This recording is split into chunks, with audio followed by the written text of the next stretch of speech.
சளி இருக்கிறவங்களுக்கு நாட்டுக்கோழி ரசம் குடுக்கலாமா? சூப் குடுக்கலாமா? அப்டின்னா, நெறைய பேர் நண்டு ரசம், நாட்டுக்கோழி சூப்லாம் குடிச்சா சளி அறுத்துரும் அப்டின்னு குடிச்சிருப்பீங்க. ஸோ எத்தன பேருக்கு சளி அந்த மாரி குறைஞ்சதுன்னு மறக்காம கமெண்ட் செக்ஷன்ல போடுங்க. ஸோ கண்டிப்பா அது குடுக்கக்கூடாது.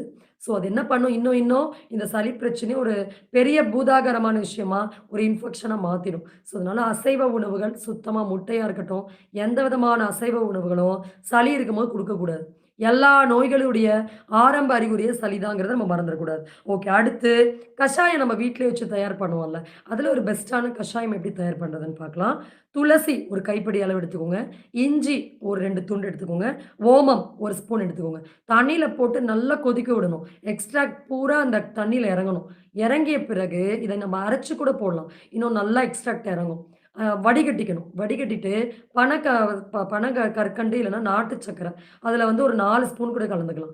கலந்துட்டு இத வந்து